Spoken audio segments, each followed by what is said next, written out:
Before we dive in, I've got a quick question for you. Where are you watching from right now and what time is it?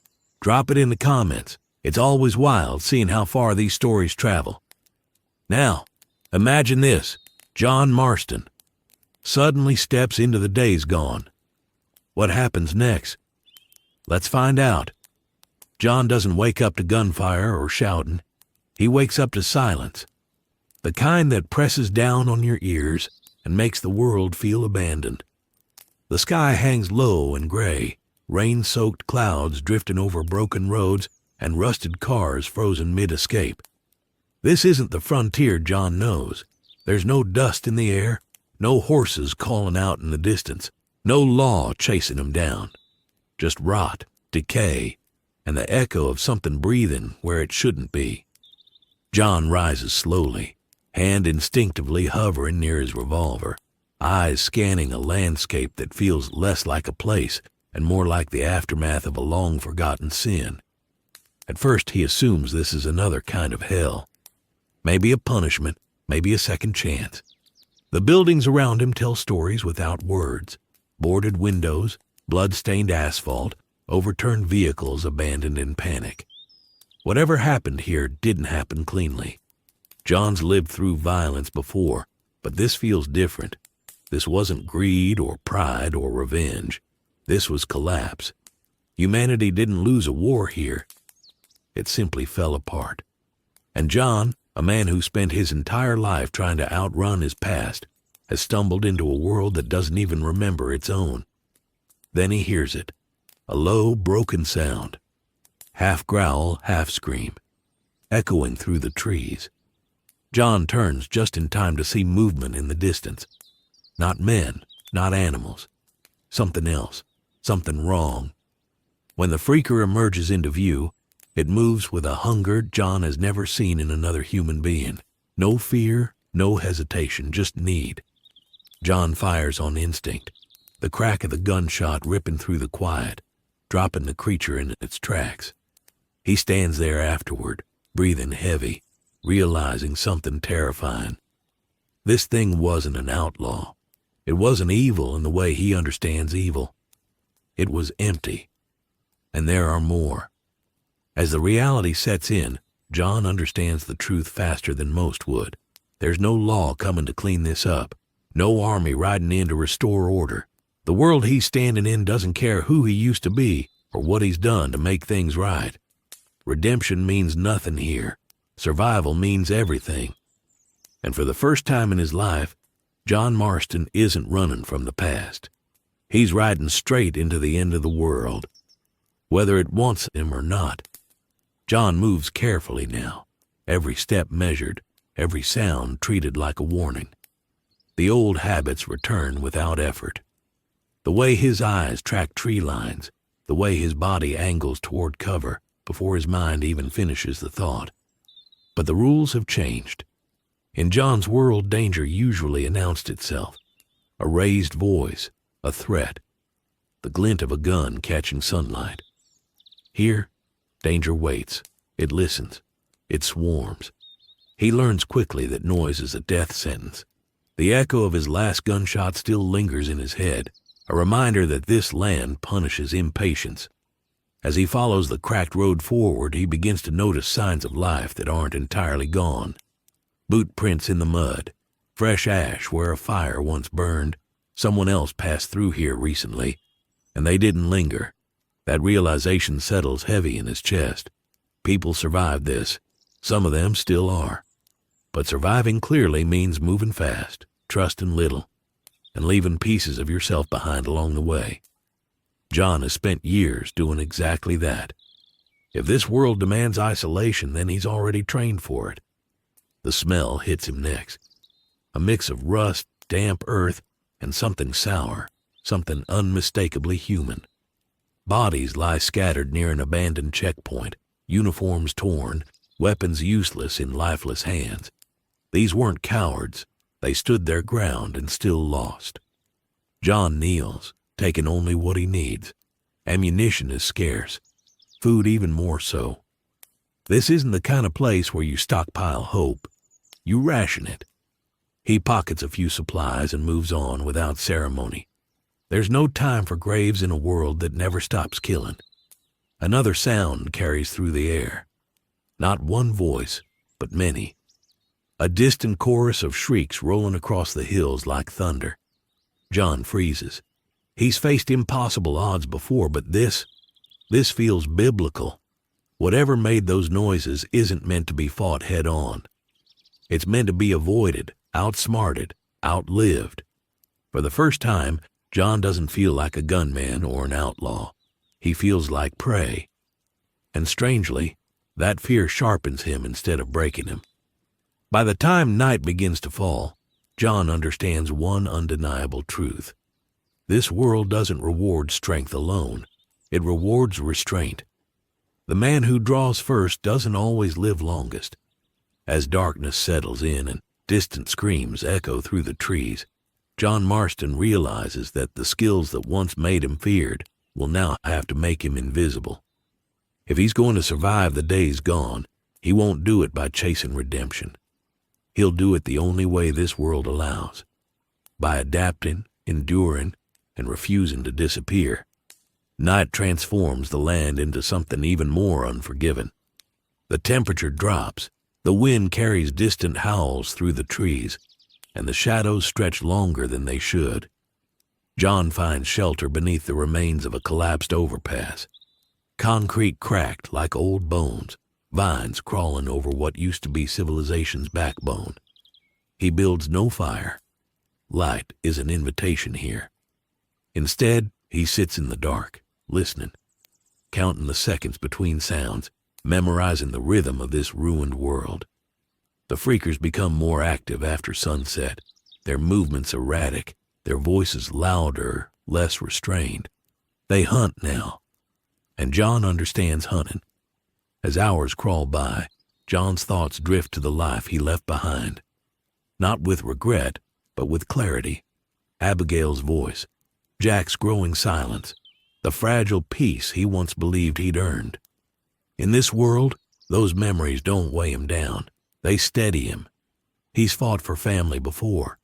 He's endured worse odds for less. What unsettles him isn't the monsters outside. It's how familiar this emptiness feels. A land stripped of mercy. A place where survival demands sacrifice.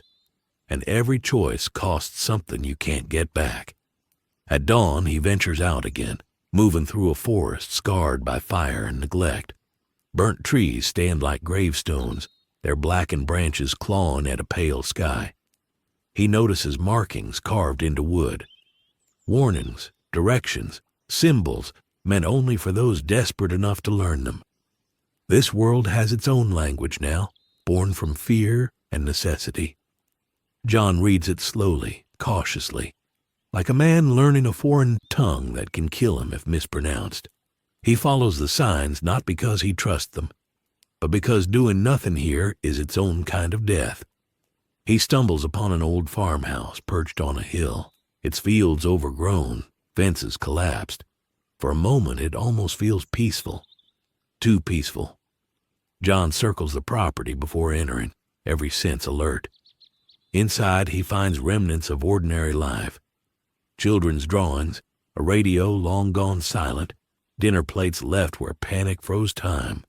He doesn't linger. Nostalgia is dangerous. This place rewards forward motion, not reflection. Still, something shifts in him. The reminder of what was lost fuels his resolve. This world may be beyond saving, but people aren't. Not yet. As the sun climbs higher, the sounds return. Distant, restless, multiplying, John spots them moving along the road below, dozens of figures weaving together like a single organism. A horde. He watches from cover, heart steady, mind racing. Charging in would be suicide. So would staying still. He studies their paths, their pauses, the way they funnel through narrow spaces. Strategy replaces instinct. Patience replaces pride. The old gunslinger gives way to something new. A survivor shaped by silence and timing rather than bravado. By the time the horde disappears into the distance, John knows this world has already started changing him. not hardening him, sharpening him, stripping away everything unnecessary. In the days gone, there's no room for legends, only for those who learn when to move and when to vanish. And as John sets off down the broken road once more, he does so with a quiet understanding. This isn't just a fight for survival anymore. It's the beginning of a long, unforgiving test, one that will decide whether a man built for the past can endure the future. By late afternoon, the sky darkens again, clouds rolling in heavy and low, as if the world itself is preparing for another long night. John keeps moving, boots crunching softly over gravel and broken glass, every mile carving a little more understanding into his bones. The land no longer feels random. It has moods, patterns, rules that don't forgive mistakes. He begins to recognize the signs without thinking. The sudden absence of birds, the way the air grows tense before the freakers appear, the uneasy stillness that warns him to stop, listen, and wait. This place teaches through consequence, and John is learning fast. He reaches a narrow tunnel carved through a mountainside, the inside stained black with soot and old fire marks. The smell alone tells him this was once a battleground. He pauses, weighing his options. In the old days, he would have ridden straight through, gun ready, daring fate to test him. Now he studies the shadows, counts the exits, and chooses patience over pride. When movement stirs inside the tunnel, he backs away without hesitation. Survival here isn't about proving anything. It's about knowing when a fight isn't worth the cost. As dusk settles, John finds higher ground overlooking a valley choked with ruined vehicles and collapsed structures. From here, the scale of the collapse finally becomes clear. This wasn't one bad day or one terrible choice. It was a slow unraveling, a chain reaction that no single man could have stopped. John watches the world breathe below him. Distant fires flickering, shadows shifting, the faint echo of screams carried by the wind. He doesn't feel small in the face of it. He feels resolved. If this world insists on cruelty, then he'll answer it with endurance. That night, as rain begins to fall, John allows himself a rare moment of stillness. He cleans his weapon, checks his supplies, and plans his route forward with quiet focus. There's no map he can trust, no destination promising safety, only the road and whatever waits beyond the next bend. And yet, there's a strange comfort in that simplicity. No bounties, no debts, no ghosts demanding answers, just the present moment and the will to see another sunrise. When morning comes, thin and pale, John rises with it. He isn't the same man who woke up in this world the day before. The fear is still there, but it's controlled now, shaped into awareness rather than panic. He understands what the days gone demand from him: restraint, awareness, and the strength to walk away from fights that can't be won. As he moves forward, disappearing into the tree line, one truth settles deep in his chest. This world doesn't care if he finds redemption, but as long as he keeps moving, keeps choosing to survive, John Marston will endure. And for a man who spent his life outrunning death, that may be the closest thing to peace he's ever known. The road becomes John Marston's only constant. It stretches ahead in fractured lines, asphalt split by weeds and time, guiding him through a world that refuses to stand still. Somewhere along one of these abandoned highways he finds it. A motorcycle lying on its side, half buried in dirt, fuel tank dented, chain rusted but intact. It isn't elegant, it isn't familiar, but the moment John gets it running, the feeling hits him all the same. Motion, control, choice. In a world where standing still gets you killed, the road offers something dangerously close to freedom. Riding changes everything. Speed keeps him ahead of trouble, but it also announces his presence, forcing him to learn restraint all over again. He coasts downhill instead of gunning the engine. He kills the motor early and pushes when silence matters more than distance. Each mile teaches him a new rule, and each rule is paid for in close calls. The days gone don't reward recklessness, they punish it. John adapts, adjusting his instincts the way a seasoned gunman adjusts aim after a miss. His weapons, once symbols of authority and survival, now feel almost inadequate. A revolver empties too quickly when threats don't stop coming. A rifle draws attention he can't afford. Every shot is a calculation. Every reload feels longer than it should. John learns to let the road do some of the work for him. Narrow passes, fallen trucks, bridges half collapsed by time. He leads danger into places where numbers mean less and positioning means everything. This isn't a duel anymore. It's a puzzle where the wrong answer gets you torn apart. Along the way, he encounters remnants of people who tried to live by the old rules. Checkpoints fortified with sandbags, watchtowers overlooking nothing, handwritten signs promising safety that never came. John doesn't laugh at them. He understands them. These were people who believed structure could outlast fear. The road proves otherwise. Order didn't vanish overnight. It eroded mile by mile, the same way hope does when it's forced to keep moving without rest. As the hours pass, John begins to feel something he hasn't felt in a long time. Not confidence, but rhythm. Ride, stop, listen, move, survive. The road teaches him timing the way the frontier once did. When to push forward, when to disappear, when to fight, and when to let distance do the killing. This world doesn't care how fast you are. It cares how long you last. And as John Marston rides deeper into the days gone, he understands that every stretch of road ahead isn't just a path through the land. It's a test of whether grit alone is enough to carry a man through the end of everything he once knew. The longer John stays on the road, the more it begins to feel like a living thing, unpredictable, demanding, and unforgiving to those who underestimate it.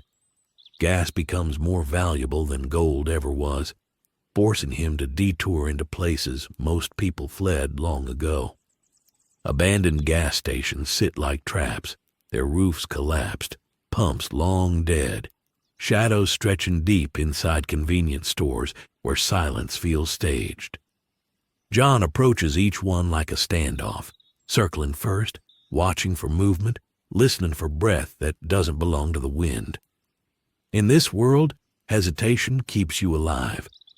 He learns quickly that freakers don't just wander, they migrate. Roads that feel safe at sunrise can become death corridors by dusk. John watches them from a distance, memorizing their routes, waiting them out rather than challenging them. When he's forced to fight, it's fast and controlled. No wasted motion, no bravado. He fires only when escape depends on it, using the terrain to break line of sight and thin the numbers. The gunfire echoes longer than he likes, and every time it does, he moves immediately, never lingering long enough to let the sound catch up with him.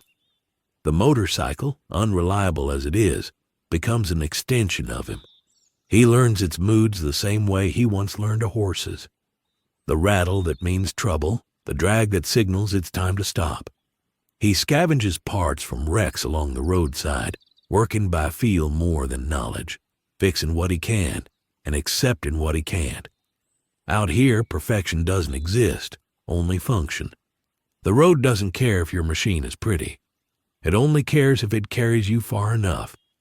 At times, John crosses paths with other survivors, always briefly, always cautiously. A nod from a distance, a shared look that says everything words can't. Nobody asks questions, nobody offers names. Trust is a currency no one can afford to spend too quickly. John respects that. He spent a lifetime living between alliances, knowing how fragile they can be when fear outweighs loyalty. In the days gone, everyone rides alone, even when they travel in groups. As miles pile up behind him, the road strips John down to something simpler. No past, no future. Just decisions measured in seconds and distances. When he stops at night, he parks the bike out of sight, sleeps light, and dreams less. The gun at his side feels heavier now, not because of its weight, but because of what it represents. Violence here isn't power. It's a last resort.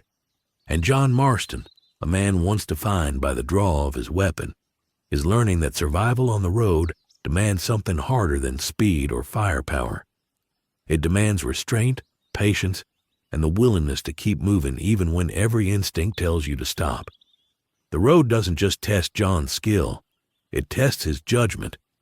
Some paths promise speed, but funnel him into open stretches where there's nowhere to hide. Others wind through forests and hills, slower but safer, offering cover at the cost of time. He starts choosing routes the way a gambler chooses cards, not by hope, but by probability. Every decision is weighed against fuel, daylight, and the chance that what waits ahead is worse than what he leaves behind. Out here, the wrong turn doesn't just delay you, it ends you.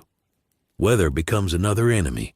Rain slicks the roads and drowns out sound, masking danger while threatening to throw him from the bike at any moment.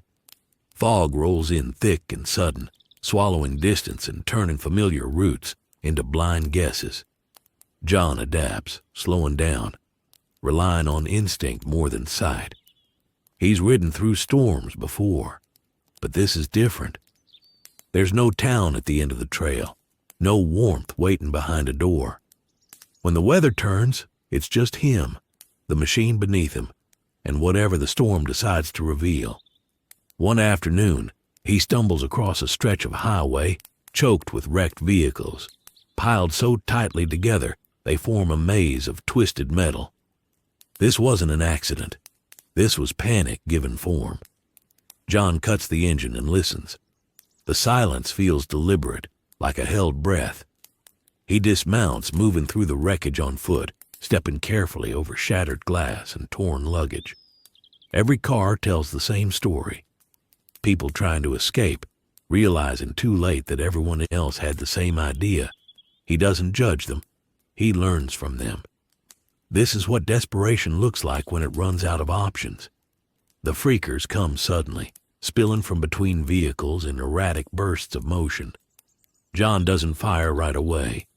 He moves first, climbing, ducking, forcing them to funnel where their numbers mean less. When he does shoot, it's precise and final, the echoes swallowed by twisted steel. By the time it's over, his hands are steady, his breath controlled, not because it was easy, but because panic has no place on the road. He retrieves his bike and leaves without looking back.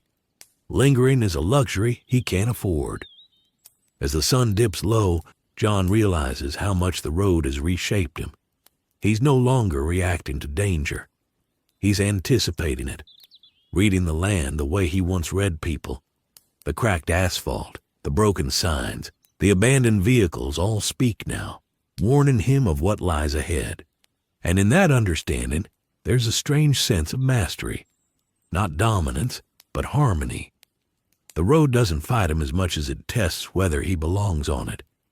By the time night approaches again, John Marston is no longer just passing through this world. He's navigating it. The motorcycle hums beneath him, the road stretching forward into uncertainty, and for the first time since arriving, John isn't just surviving between destinations. The road itself has become the destination. A moving trial that demands grit, discipline, and the will to keep going long after comfort and certainty have burned away. As darkness settles in, the road reveals its final lesson for the day. Endurance is not about distance, but about knowing when to stop. John finds a narrow pull-off hidden by overgrowth, far enough from the main road to avoid attention. He drags fallen branches into place, masking the bike's shape, then climbs a short rise to watch the land below. From here, he can see movement flicker at the edges of the night, shapes drifting where light no longer reaches. The road never truly sleeps. It only waits. He eats sparingly, drinks carefully, and keeps his thoughts even quieter. Out here, comfort is a threat. The moment you settle in too deep, the world reminds you why it shouldn't be trusted. John sleeps in fragments, waking at every unfamiliar sound, hand already near his weapon before his mind fully surfaces. This isn't fear. It's discipline. The road has taught him that survival belongs to those who treat rest as another calculated risk. By morning, he's moving again before the sun fully crests the horizon. Early light buys him a few hours of relative safety, and he uses them well. The road ahead curves through low hills and dense trees, a stretch that forces him to ride slow and deliberate. Here, speed would betray him. Instead, he listens to the bike, adjusts his pace to the land, and lets patience guide him forward. This is no longer a man rushing toward a goal. This is a man aligning himself with the world he's been dropped into. As the miles pass, John reflects on how the road has stripped away old identities. Outlaw, rancher, fugitive. None of those titles matter anymore. The road doesn't recognize them. It only recognizes behavior, awareness, restraint, adaptability. Every stretch of pavement demands proof that you deserve to continue. And John, shaped by years of consequence, finds himself uniquely suited to that demand. When he finally stops near a ruined rest area overlooking a wide valley, John cuts the engine and listens. Wind through grass, distant movement, nothing immediate. It's enough. He takes a moment to look out over the land, the road threading through it like a scar that refuses to heal. There's no sense of victory in him, no illusion of control, just acceptance. The road will keep testing him. Tomorrow, it will ask for something new. John swings back onto the bike and rides on, not because he expects the road to lead somewhere better, but because stopping would mean surrendering to a world that only respects motion. In the days gone, the road doesn't promise survival. It offers a chance at it. And for John Marston, a man who spent his life moving forward whether the world wanted him to or not, that chance is more than enough to keep riding. The first camp John Marston encounters doesn't announce itself with warmth or relief. It announces itself with rifles. Spotlights cut through the trees as he approaches the perimeter, voices barking orders before faces ever come into view. He stops well short of the gate, hands visible, posture relaxed but ready. This kind of tension is familiar to him. Different century, same instinct. Communities like this don't survive by being welcoming. They survive by assuming everyone is a threat until proven otherwise. Inside the wire, life hums in a careful, brittle balance. Guards patrol catwalks made from scavenged steel. Barbed wire and scrap metal form a wall that feels more like a cage than a sanctuary. People move with purpose but without ease, eyes constantly drifting toward the tree line as if expecting it to move back. John takes it all in without comment. He's seen places like this before, born from fear and held together by rules that only work as long as everyone keeps believing in them.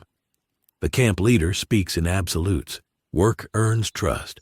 Trust earns food. Disobedience earns exile. It's a clean system, efficient and cold. John doesn't argue, he listens. He understands the appeal of order when the alternative is chaos. But he also recognizes the danger. Systems like this don't bend well, they crack. And when they do, the people closest to the center are the ones who fall hardest. John takes on work without complaint, clearing infestations, escorting supply runs, fixing problems no one else wants to handle. He doesn't ask questions about where the rules came from or who decided them. Experience has taught him that power rarely enjoys being questioned. Instead, he watches. How guards treat civilians, who eats first, who's allowed to speak freely, and who keeps their head down. The thin line between safety and control is always there, barely visible, waiting to be crossed. At night, the camp changes. Fires burn low, conversations soften. Fear slips through the cracks where authority can't reach. John hears whispers about other camps, other leaders, other ways to survive. Some are better, some are worse. Most are temporary. He's reminded that trust here isn't built through kindness. It's built through usefulness. And usefulness can expire faster than loyalty ever does. As days pass, the camp begins to rely on him, but never fully. John doesn't push for acceptance.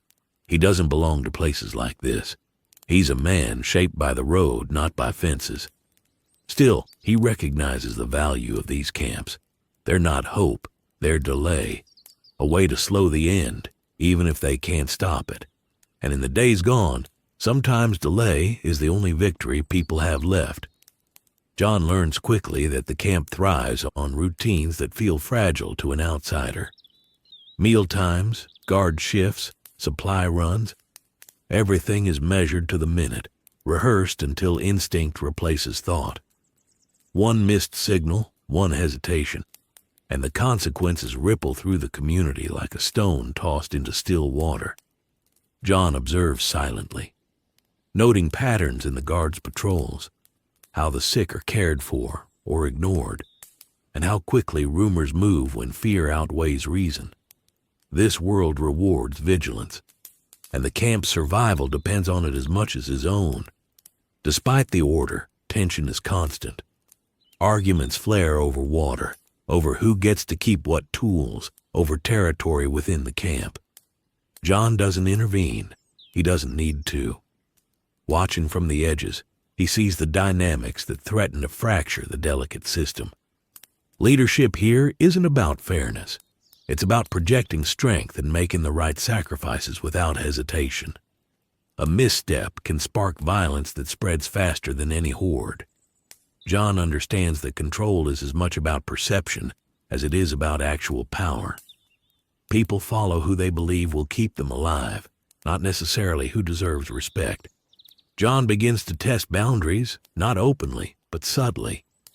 He completes the hardest tasks, the ones others avoid, and watches how the camp reacts. Guards note his efficiency. Civilians note his presence. Nobody challenges him directly. In this world, challenge equals risk, and risk equals death. He starts gaining quiet influence, a presence acknowledged but never trusted fully. That balance fascinates him. Here, you are either useful or you are invisible, and being too much of either can draw attention you don't want. John has spent his life in gray zones like this, navigating authority and danger without losing himself. This is no different, except the stakes are multiplied by the constant threat outside the wire. Supplies arrive irregularly, scavenged by groups willing to risk freakers and hostile humans alike. John rides with one of these parties once, learning the limits of trust firsthand. The group doesn't speak much, and when they do, it's brief, functional. Every conversation carries an undertone. Survive first, explain later. The road has taught him patience, observation, and the value of silence. Here, those lessons matter more than firepower. They carry him and the group through forests, across bridges, past abandoned settlements that hide more danger than promise. Every successful trip reinforces the lesson. Survival in the days gone world depends on cooperation only when it benefits you, and even then, it is never guaranteed. By the end of these excursions, John understands the unspoken rules of the camp and the thin lines that separate order from chaos. He knows when to act, when to observe, and when to leave well enough alone. Trust is not freely given here. It is earned in silence, measured by action, and easily revoked in moments of weakness. John Marston, a man shaped by lawlessness and survival, finds himself in a world that mirrors his own instincts but amplifies the stakes. Here, every choice carries weight, and every misstep could cost more than just pride. It could cost life itself. As John spends more time among the survivors, he begins to notice the cracks beneath the camp's rigid exterior. On the surface, everything seems functional. The gates hold, the guards patrol, the fires burn. But small signs tell a different story. Supplies go missing and no one admits it. Arguments simmer over scraps of food, tools, and space within the camp. Some people move cautiously, avoiding eye contact, while others take risks they shouldn't. John understands instinctively. Fear and desperation are stronger than loyalty, and this fragile order could crumble at any moment. He watches quietly, learning who holds power and who only pretends to. Despite the unease, there are moments of unexpected humanity. Children laugh quietly near the fires, their voices a fragile thread of normalcy. People share food when no one is watching, patching wounds with care even when no one ordered it. John participates when necessary, but he keeps his distance. He knows the value of connection, but he also knows how quickly trust can be exploited. In this world, kindness is a currency, but one easily spent and rarely returned. Observation, patience, and calculated action become his tools, more than his gun or his grit ever were. Then come the challenges that test both skill and judgment. Raids on the camp by desperate outsiders occur without warning, often at night when visibility is low. Freakers occasionally wander too close, drawn by noise or scent. John rides out on some of these scouting and protection missions, assessing threats, laying traps, and leading the camp safely through skirmishes that could easily have ended in disaster. He adapts his old tactics to a new reality, where precision, timing, and strategy replace speed and raw firepower. The road has taught him patience, and the camp has taught him foresight. Both lessons intertwine as he navigates this fragile ecosystem. Interactions with the camp's leaders become a game of observation and subtle influence. John listens more than he speaks, noting weaknesses in authority, patterns in behavior, and unspoken tensions. When necessary, he acts, offering solutions or taking action without demanding recognition. He earns a reputation quietly, not as a hero, but as someone reliable when stakes are highest.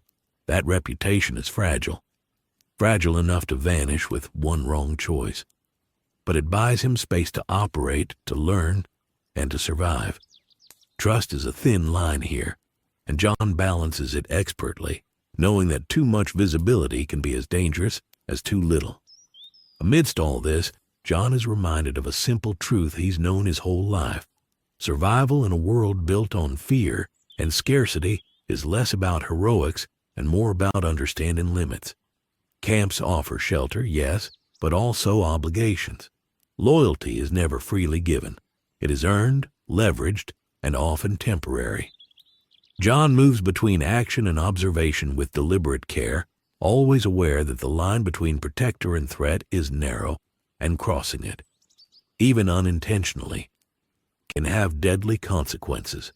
The days gone world is unforgiving, and John Marston, a man shaped by the harsh realities of lawless lands, adapts, learning that in this delicate balance, the most important skill isn't shooting, riding, or scavenging. It's knowing where the line lies and when to cross it. Night falls on the camp like a heavy curtain, and John Marston finds himself perched on the edge of the outer wall, watching the shadows stretch across the flickering firelight below. The people in the camp have settled into their routines, but he can see it. The subtle tension that never truly disappears. Every glance carries suspicion. Every whispered conversation carries potential danger. He knows that even a small misstep could ignite conflict. The thin lines that hold this fragile society together are never permanent.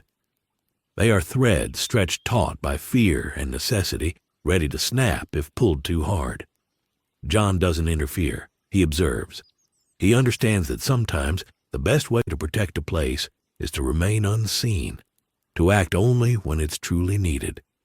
He thinks about the other camps he's heard whispers of, the ones farther along the road, the ones that didn't survive, the ones whose leaders lost control. Each story is a reminder that no system is flawless, no matter how well it is constructed. Survival isn't about rules or morality. It's about adaptability. John has spent his life navigating worlds where lines are drawn in the sand and erased by fire, betrayal, or circumstance. This camp, for all its structure, is no different. And the more he observes, the more he realizes that sometimes survival demands more than strength or skill. It demands patience, restraint, and an acute understanding of human nature under pressure. Over the next several days, John becomes a shadow in the camp, present, useful, but never fully claimed by it. He helps fortify defenses, trains scouts in silent movement, repairs tools, and participates in supply runs that take him deep into dangerous territory. Every action is measured, every decision calculated. He earns the quiet respect of the leaders without becoming their pawn, the cautious trust of civilians without forging attachments that could be exploited. In this delicate balance, John thrives. The camp benefits from his skills, but he is never trapped by its rules. He moves within the system while remaining outside of it, a man who belongs everywhere and nowhere at once. Encounters with outsiders and hostile groups continue to test the thin lines he has come to navigate.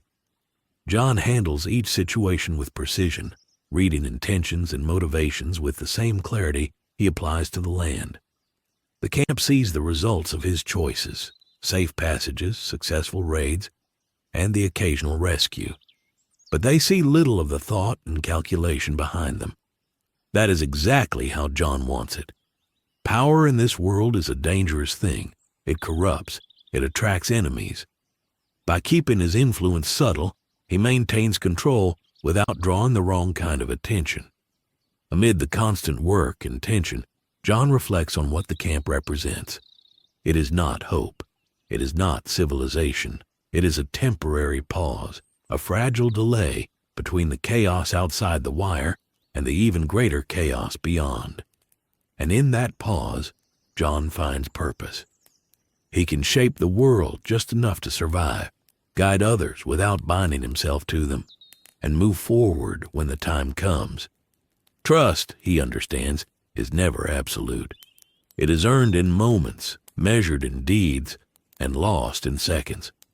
The camp, with all its rules, fears, and fragile loyalties, teaches him a lesson he has known but rarely faced so directly: that survival is not about domination or heroics. It is about reading people, timing your moves, and respecting the lines that can never be crossed lightly. As night deepens, John sits back watching the faint glow of lanterns and fires illuminate the camp. The world outside waits, dark and chaotic, but within these walls, a temporary equilibrium exists. For now, the camp survives. For now, he survives. And John Marston, a man forged in lawless lands and tempered by his own hard choices, knows that the thin lines of trust, the fragile webs of authority, and the measured rhythms of survival will prepare him for what comes next. In the days gone, the lessons of the camp are clear. The road teaches speed, the horde teaches danger, and the camp teaches the delicate, unspoken art of surviving among others without losing yourself.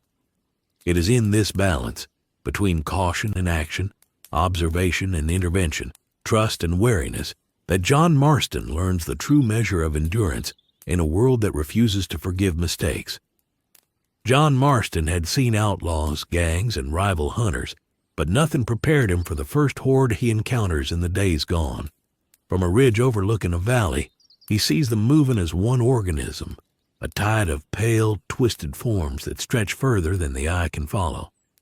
They don't stagger like the injured or hesitate like the timid. They surge, driven by hunger and instinct, a single relentless entity with no thought but consumption. The sound alone is enough to make his chest tighten, a chorus of guttural screams and animalistic growls that roll through the trees and echo off the broken highway. John lowers himself into the shadows, revolver in hand, but he knows immediately that firepower alone will not win this fight. This is not a duel. This is a storm. He studies them first, the way he once studied a herd or an ambush.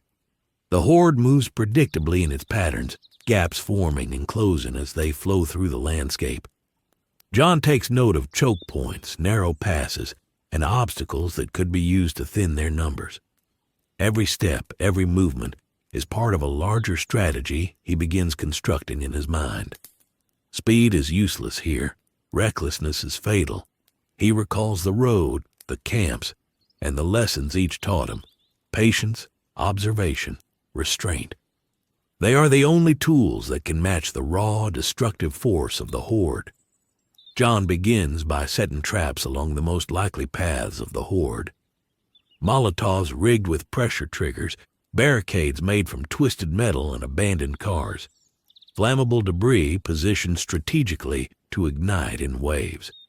He works quickly but meticulously, understanding that even one misplacement could turn his defenses against him.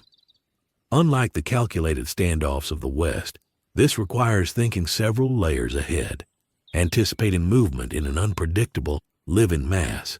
Every decision carries the weight of life or death. When the Horde finally reaches his chosen choke point, John is ready.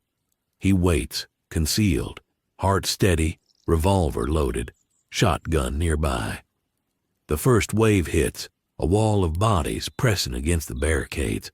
They scream, they claw, they push forward, but the traps ignite in perfect timing, creating chaos within the mass, splitting them, giving him leverage. John moves with calm precision, aiming only at what is necessary, conserving ammunition, using every advantage the environment provides. He doesn't fire out of fear. He fires to survive, to manipulate the movement of the Horde, to turn an overwhelming tide into a manageable fight. Despite the careful planning, it is relentless. Freakers surge from behind, climb over obstacles, and fill gaps faster than he anticipated. John's pulse remains controlled, but he can feel the exhaustion setting in, every sense stretched to its limit. He retreats strategically, leading parts of the Horde through preset traps, guiding them along routes where terrain hinders their movement. Rocks, fallen trees, and narrow corridors become weapons. The fight is no longer just about shooting. It is about shaping the battlefield, manipulating an enemy that cannot reason or relent. John realizes the Horde is less a force to defeat and more a puzzle to survive, a living nightmare that tests every skill he has honed over a lifetime. He alternates between attack and retreat, conserving energy, ammunition, and focus. In the Western world, he could intimidate, negotiate, or outdraw a man. Here, none of that matters. Only tactics, patience, and the willingness to act without hesitation can keep him alive. Each segment of the Horde he faces teaches him something new. How quickly they adapt to obstacles, how certain triggers can amplify panic within their numbers, and how the right placement of fire or barricade can tip the scales. This is not just survival. This is mastery under duress.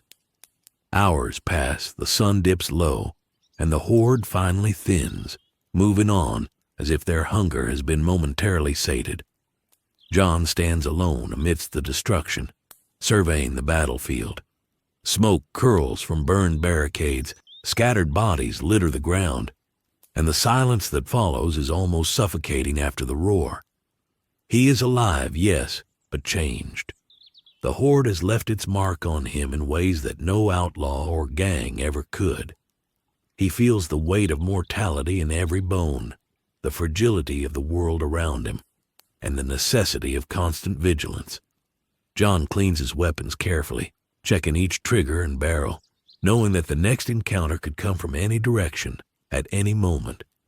The Horde is never far, never truly gone. It only moves on.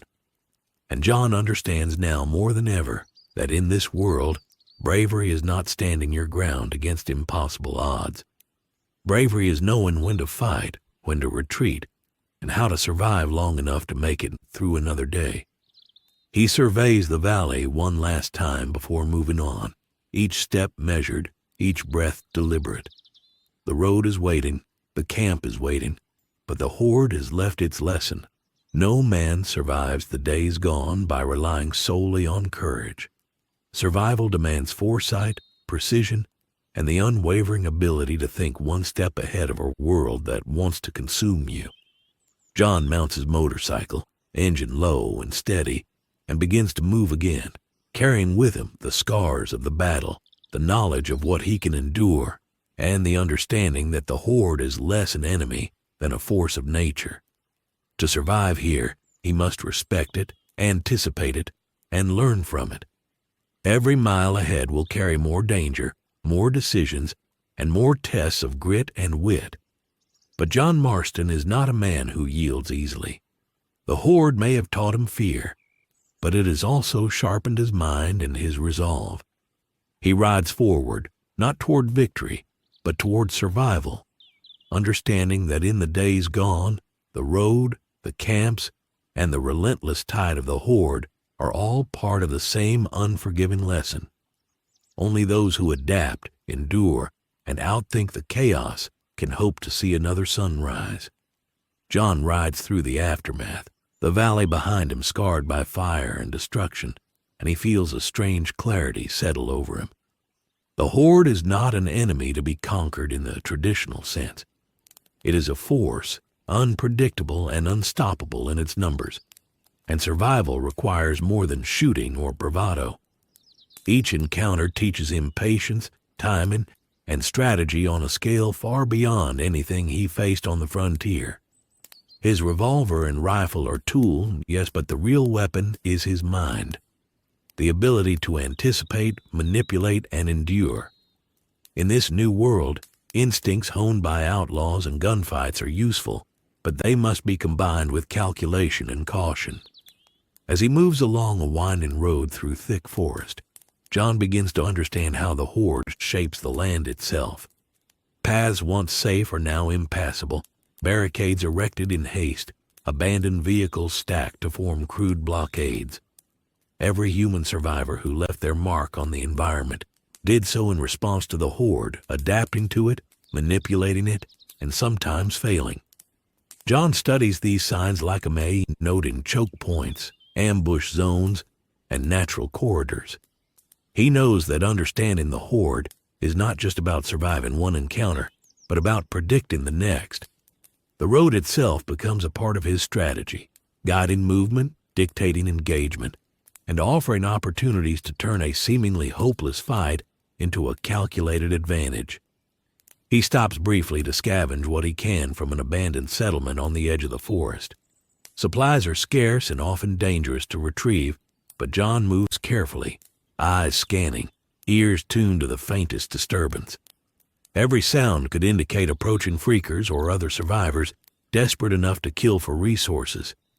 He collects ammunition, flares, and makeshift explosives, knowing that when the next Horde comes, preparation will determine whether he survives. In this world, luck is unreliable. Only preparation, observation, and adaptability count. The sun dips low as John sets up another defensive position, choosing high ground overlooking a narrow valley. The shadows lengthen, and the air grows heavy with anticipation. He knows the Horde will move again soon, drawn by sound, scent, or simple instinct. Setting traps carefully, layering obstacles, and positioning himself to maximize every advantage, he begins to understand the rhythm of the Horde. It is relentless but predictable in its chaos. Each movement, each pause, each surge through a choke point teaches him the nuances of survival in a world ruled by numbers, hunger, and instinct rather than law or order. As darkness falls completely, John watches from his vantage point, waiting. The first moans rise on the wind, low and distant, then multiply, swelling into a cacophony that sends a shiver down his spine. This is no longer just a threat. It is a test of his endurance, his patience, and his intellect. Every trap he set, every barricade in place, every decision he made in the daylight will be judged in the next hours. And John knows that he cannot fail. One mistake could be fatal, not just for him, but for anyone relying on his actions to keep the Horde at bay. He steadies his hands, checks his weapons, and mentally rehearses the engagement.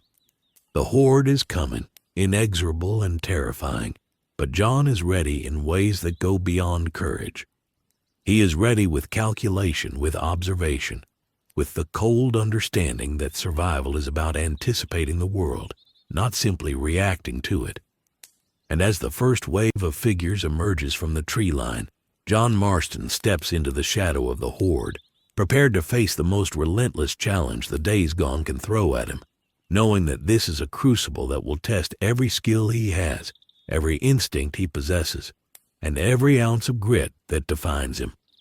The Horde moves like a river, surging down the valley in a tide of pale, twitching bodies, the air thick with their guttural cries and the smell of decay. John's eyes scan continuously, noting the slightest gaps, the areas where obstacles can funnel them, where fire can buy him precious seconds. He doesn't panic, he doesn't hesitate. Every breath, every movement is deliberate. Unlike the outlaws he faced in the past, these enemies cannot be reasoned with, bargained with, or intimidated. They react only to stimuli and instinct.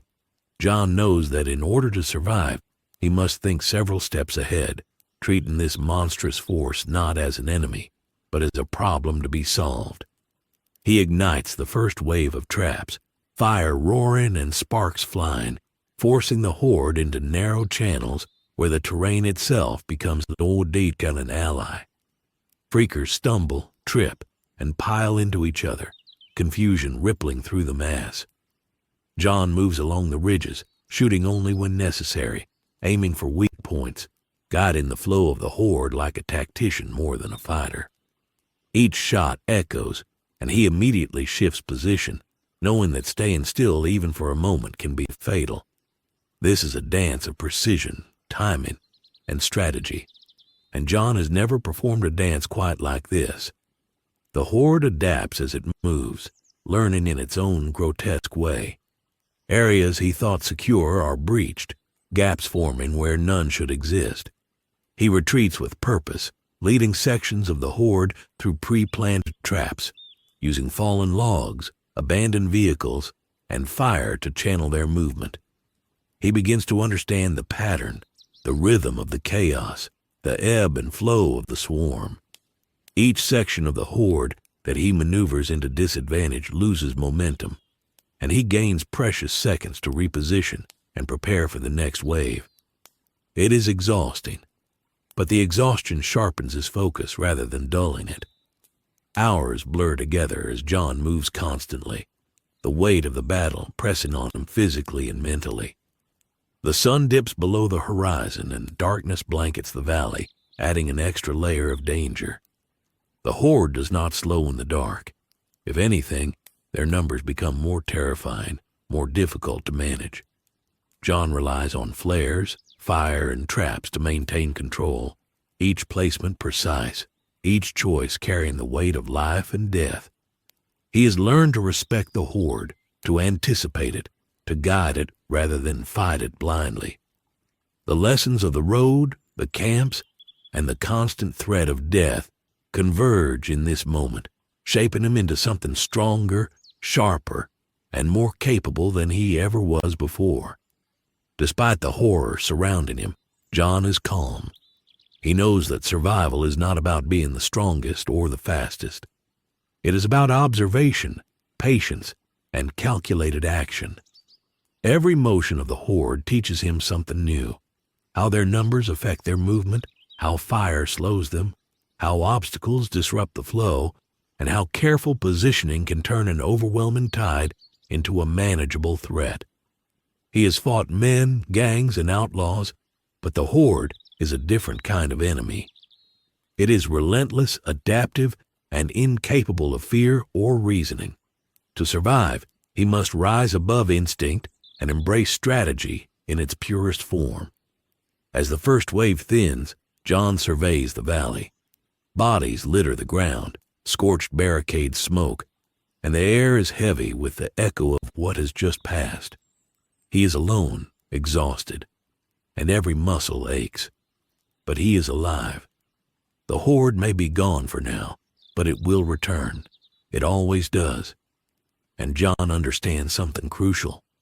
This is not a fight with a beginning, middle, and end. It is a constant test, a battle of wits, endurance, and strategy. The Horde is a force of nature, and the only way to prevail is to respect it, anticipate it, and survive it, one encounter at a time.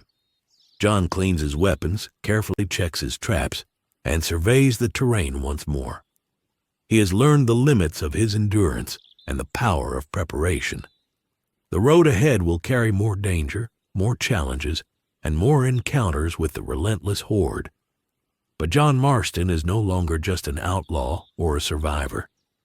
He has become something forged in chaos and terror, a man who understands that in the days gone, victory is not measured in glory or conquest, but in the ability to survive, adapt, and outthink a world that is always hunting him.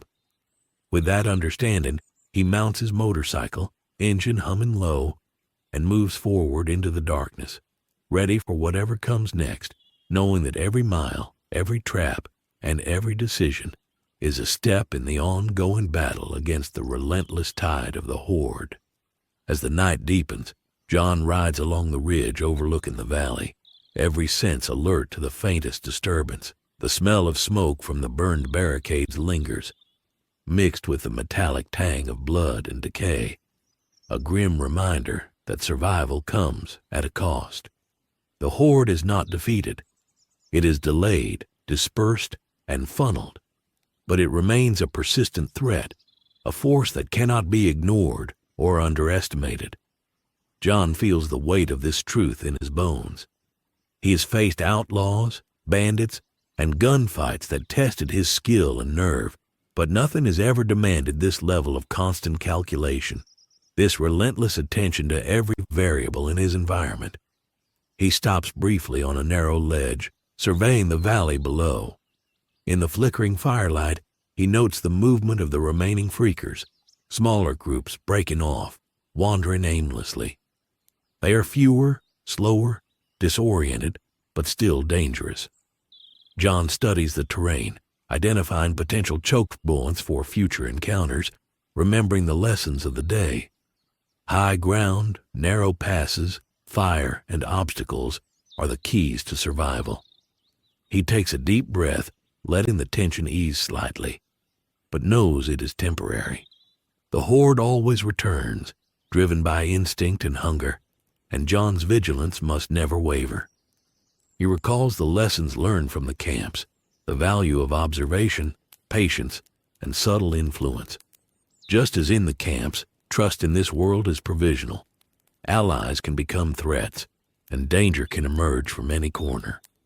John moves with calculated caution, conserving ammunition, checking his weapons, and mentally rehearsing potential scenarios for the next encounter. The road has taught him endurance. The camps have taught him strategy in human terms, and the Horde has now taught him how to apply both in a living, unpredictable system. Survival is a synthesis of all these lessons, and John Marston is rapidly mastering the art. As he navigates through the forested hills, he begins to notice subtle signs of the Horde's movement: broken branches, disturbed underbrush, faint moans carried on the wind. He slows, dismounting to assess the path ahead. He sets minor traps along likely routes, using fallen logs and debris to create natural obstacles. He studies the shadows, the slope of the land, the angle of the moonlight, calculating where the Horde is likely to move and how to manipulate it without exposing himself unnecessarily. Each placement is a choice, each choice a potential life or death decision. The hours drag on, a relentless test of mental and physical endurance. John alternates between riding, scouting, and setting traps, maintaining a rhythm dictated by observation and necessity rather than desire. He is constantly aware of sound, movement, and distance. Every misstep could draw the Horde too close. Every lapse in attention could prove fatal. Yet in this chaos, he finds clarity. His mind, honed by years of navigating hostile territory, becomes a weapon as sharp as his revolver or rifle. Strategy replaces instinct. Patience replaces reflex. Survival becomes a calculated art. By the time the first hints of dawn appear on the horizon, painting the world in muted gray and gold, John pauses on another ridge. The valley below is quieter now, the remnants of the Horde scattered and disoriented. Smoke curls from burned barricades, shadows stretch long, and the landscape bears the scars of the night's struggle. John surveys it all calmly, knowing that this is only a temporary reprieve. The Horde will regroup, The road ahead remains dangerous, but he has endured, adapted, and learned. Each encounter strengthens him. Each wave teaches him more about movement, anticipation, and survival in a world that respects neither law nor mercy. Mounting his motorcycle once more, John Marston begins to move again, engine low and steady, tires crunching over gravel and debris. The valley behind him is a testament to the challenge he has faced, and the miles ahead promise more of the same. He carries the lessons of the Horde with him, the necessity of preparation, the power of observation, the importance of restraint, and the need to anticipate every variable. In the days gone, survival is not about victory over enemies. It is about enduring, adapting, and outthinking forces far beyond the comprehension of any ordinary man. John rides forward, scarred but unbroken, understanding that the next encounter could arrive at any moment, and that every step he takes along the road is both a test and a triumph in the relentless fight for survival. The sun rises higher, casting light on a world that is both beautiful and deadly. John navigates twists and turns in the road, aware that every ridge, valley, and forest holds potential threats. He remains calm, calculating, and ready. The Horde has taught him that survival is not a single act of bravery. It is a continuous exercise in awareness, strategy, and endurance. And as John Marston rides into the morning, the weight of his experiences presses upon him, shaping him into a man not defined solely by his past, but by his ability to face an unforgiving present and a future dictated by the relentless, unthinking force of the Horde. Before John Marston, there was always a path forward, even if it was a dangerous one. In the days gone, forward is still a path, but it is carved through a world that has forgotten mercy, and the road itself carries no promises. He rides along cracked highways overgrown with weeds, the twisted skeletons of vehicles littering the sides, and the air heavy with the scent of decay. Every mile is a reminder that civilization as he knew it no longer exists. Yet amidst the desolation, John feels something stirring that he hasn't felt in a long time. Purpose. Not the kind born from law or revenge, but the kind forged in survival, in the quiet knowledge that even in a dead world, choices still matter, and that actions can define a man, even when the world seems determined to erase him. He comes across a small settlement, tucked into a hollow, fortified with salvaged steel and boarded windows. It is simple, fragile, and vulnerable, yet the people within it have carved out a life through vigilance, cooperation, and sheer stubbornness. They are wary of strangers, and for good reason. John approaches slowly, hands visible, voice low and steady. The leader steps forward, armed but watchful, eyes measuring him in the way only someone hardened by fear and loss can. John doesn't make promises he can't keep. He doesn't claim heroism or strength. He simply offers help, a willingness to work, and the skills honed through a lifetime of danger. Trust is not given easily here, and John respects that.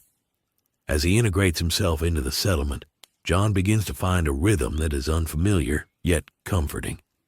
He helps repair barricades, patrols perimeter routes, and trains young survivors in basic tactics for defense. Each task, though small in scope, carries weight. Every action is a lesson in responsibility, endurance, and the value of life even when it is scarce. He listens to the stories of the survivors, tales of loss and desperation, and reflects on his own past, the debts unpaid, the wrongs committed. Here, the quiet work of survival becomes a kind of penance, a path toward redemption, not through grand gestures, but through persistence, care, and the unwavering choice to protect others when it is easier to turn away. John's presence begins to shift the dynamic of the settlement. He does not lead by proclamation but by example, demonstrating that resilience, vigilance, and measured courage can save lives even in the face of relentless danger. He earns the cautious respect of the survivors, but never their blind loyalty. Here, trust is fragile, and John treats it as such, understanding that mistakes can cost everything in this world. He moves among them as both protector and observer, guiding actions when necessary, but always aware that control is not his to claim. Every day is a test, every task a measure of character, and every choice carries consequences that ripple far beyond his immediate understanding. The land around the settlement is unforgiving. Freakers still roam, scavengers and bandits appear when least expected, and the remnants of the dead world remind him at every turn that peace is temporary. John adapts what he has learned on the road from the camps and facing the Horde. Preparation, observation, and anticipation are paramount. He reinforces traps, plans supply routes, and scouts beyond the immediate perimeter, always thinking several steps ahead. The settlement depends on his skills, but more importantly, he depends on it. For the first time in a long while, he feels connection, responsibility, and a sense that his actions have meaning beyond mere survival. Evenings are quiet but tense. Fires flicker, shadows stretch long, and the survivors share stories or sit in silence, conserving energy and watching for signs of trouble. John reflects on the contrast between the world he left behind and this dead, twisted landscape. Redemption is not about absolution or forgiveness here. It is about choosing to do right when doing right costs something, when survival tempts shortcuts and selfishness. It is measured in the lives saved, the traps set, the paths cleared, and the quiet teaching of those who might follow in his stead. As days pass, John begins to see subtle changes. The settlement functions more smoothly, defenses hold, and morale, though brittle, improves. The survivors have begun to rely on him not just for his strength, but for his guidance, judgment, and example. He is not a leader in the traditional sense, nor does he desire to be. Leadership here is a matter of action, of being reliable when chaos reigns. In this environment, redemption is found not in grandiose gestures, but in consistent, measured choices, the quiet insistence on survival, and the willingness to shoulder responsibility when few others can or will. John rides the surrounding roads daily, mapping supply lines, noting potential dangers, and returning with knowledge, resources, and strategies that strengthen the settlement. Each journey is a reminder of how far he has come, how much the world has changed, and how his own skills, once used for bounty hunting or survival in lawless lands, now have a purpose that transcends mere self-preservation. Redemption, he realizes, is not given by the world. It is earned by living in accordance with the principles that matter most: vigilance, care, endurance, and the choice to protect when protection is possible. The sun rises over the valley, painting the settlement in pale gold. John surveys the scene, the fires, the repaired barricades, and the survivors moving with purpose. For the first time since arriving in this dead world, he feels that his presence carries weight beyond survival. He is not merely a man moving through chaos. He is a force for preservation, a stabilizing influence in a place where life is fragile, fleeting, and constantly under threat. Redemption, he understands, is not about erasing past sins, but about creating meaning in the present, leaving a mark that endures even in a world that has forgotten mercy. John walks along the perimeter, checking traps and patrols, listening to the wind, noting the faintest sounds of movement beyond the walls. Every choice, every action, every small decision is now a part of a larger whole. In the days gone, survival is not enough. Redemption is found in the way a man uses his survival to protect others, to guide, and to endure. John Marston, shaped by lawlessness, tempered by hardship, and tested by relentless forces, has found that redemption in this dead world is not about being remembered. It is about choosing to act rightly when acting rightly carries cost. When the world offers no reward except the fragile continuation of life itself, He mounts his motorcycle, engine low and steady, and rides along the perimeter, ensuring the safety of the settlement and reinforcing his connection to the fragile order he helps maintain. The road ahead is long, dangerous, and uncertain, but for the first time, John rides not just for survival, but with a sense of purpose that transcends fear, hunger, and chaos.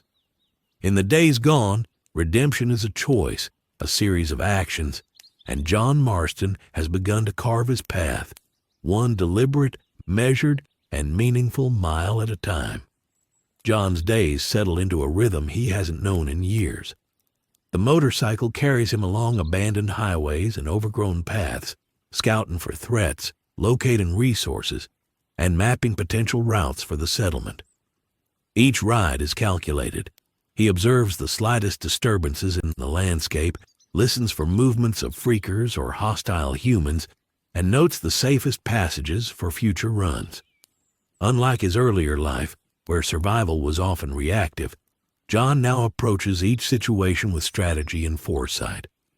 Every mile traveled, every trap set, every observation made is a contribution to the fragile security of a community that depends on him, even if they don't fully realize it. The people of the settlement watch him with a mix of caution and respect. He does not impose authority, but his actions speak louder than words. When young survivors falter or panic, John guides them with quiet instruction, demonstrating techniques for stealth, evasion, and resourcefulness. He teaches without condescension, allowing them to learn through experience, while knowing that mistakes can have deadly consequences. Every lesson is measured. Every correction is precise. He understands that in a world where the margin between life and death is razor thin, knowledge itself becomes a weapon. John also reflects on the moral weight of his actions. In the world he came from, choices were often about survival or revenge, and the lines between right and wrong blurred easily.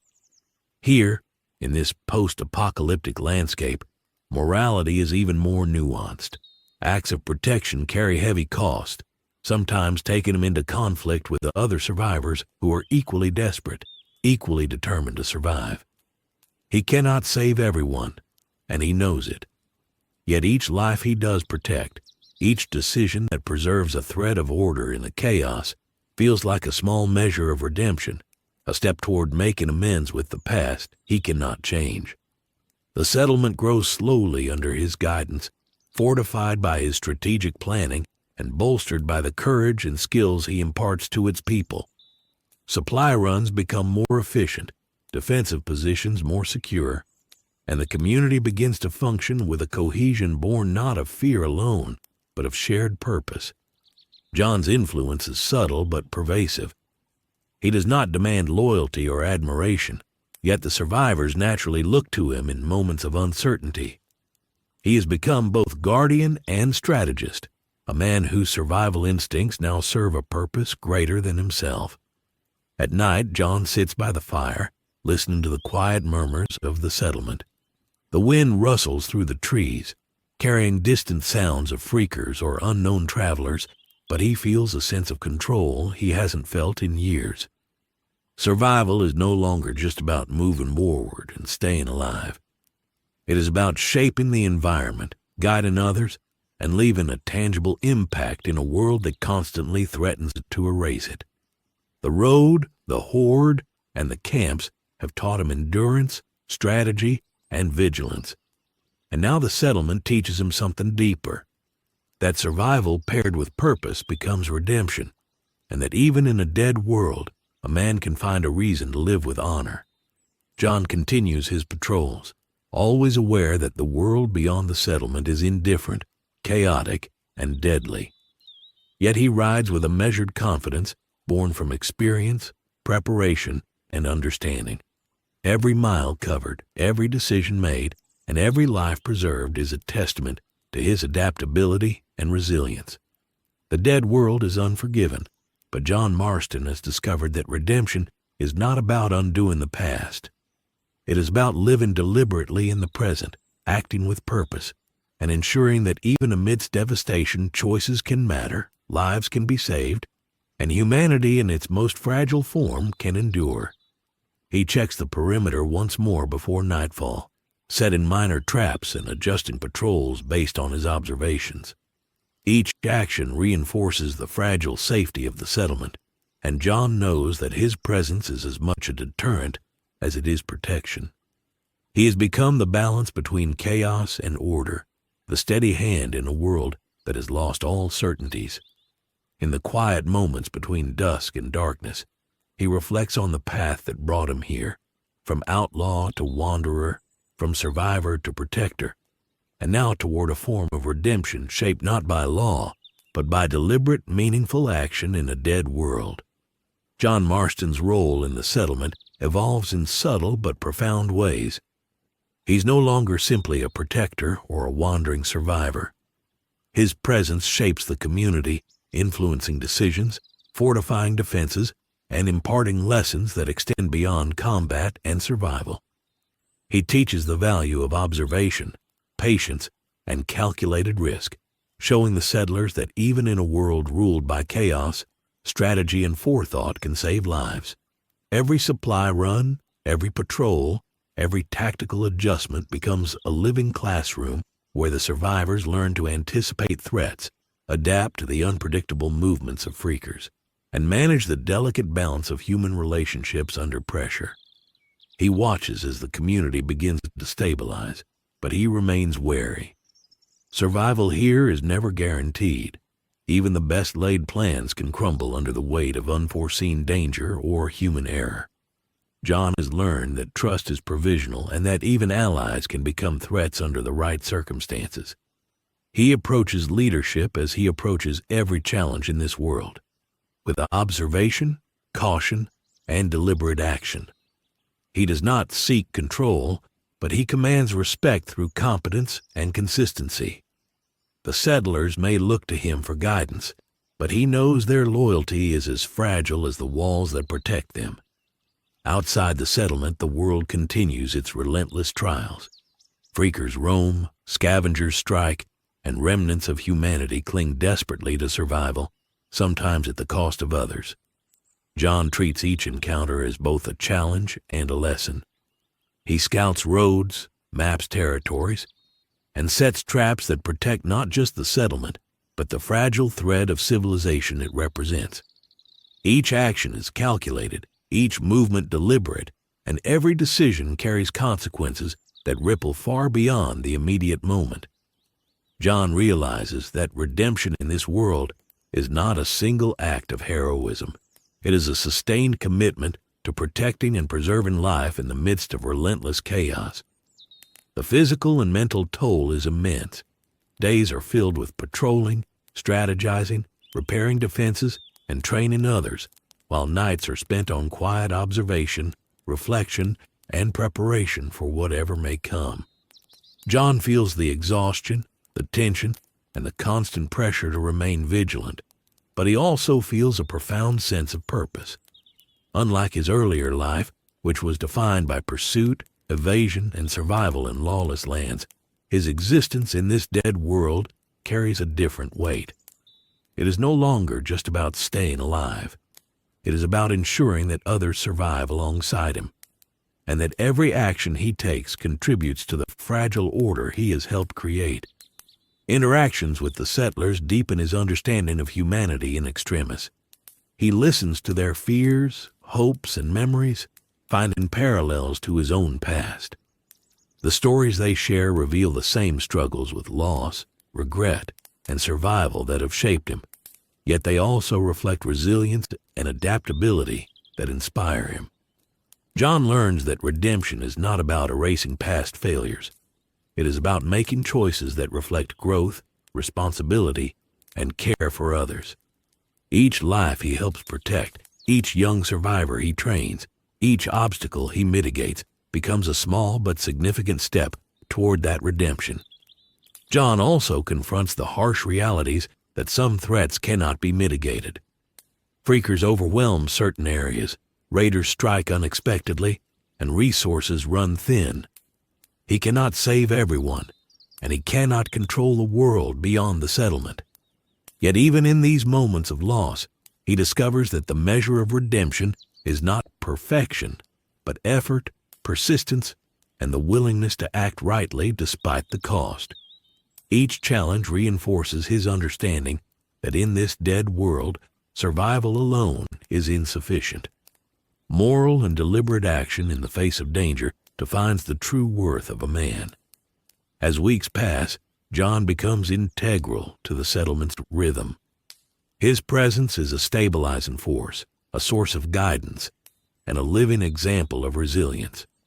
He maintains constant vigilance, riding perimeter roads, checking traps, and scouting for threats, while quietly mentoring the community in self-reliance and tactical thinking. Every action is a deliberate exercise in shaping the future, ensuring that when danger inevitably strikes again, the settlement is ready.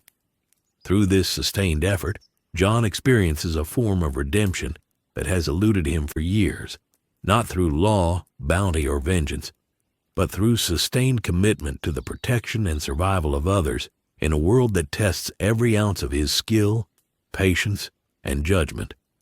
In quiet moments, sitting beside fires that flicker against the encroaching darkness, John reflects on how far he has come. The road that brought him here was long, dangerous, and filled with loss, yet it has prepared him for this life. The horde, the camps, the unforgiven wilderness, they all honed his instincts, sharpened his mind, and reinforced the lessons that survival in this world demands more than skill. It demands purpose.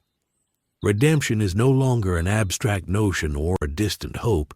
It is the sum of every deliberate choice, every calculated action, and every life preserved under his watchful eyes. John rides at dawn once more, the settlement behind him secure for the moment, the road ahead uncertain but navigable. Each mile is both a test and a reaffirmation of his commitment. He knows danger waits around every bend, in forests, along highways, and in the hearts of desperate humans, yet he rides with clarity and determination. In the days gone, redemption is not granted. It is earned, mile by mile, action by action, choice by choice. John Marston, a man forged in chaos and tempered by the dead world around him, continues forward with purpose, embodying the principle that even in a world that has lost everything, one can carve a path of meaning, protection, and redemption that endures against the relentless forces of decay and despair.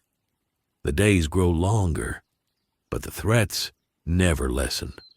John Marston rides the abandoned highways, eyes scanning for the faintest disturbance in the foliage, listening for the low, haunting moans of freakers in the distance.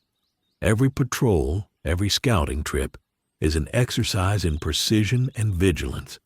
He sets traps, marks safe routes, and tests the land for dangers that the settlement may encounter. The dead world demands constant attention, but John has long since learned that survival is not about reaction alone.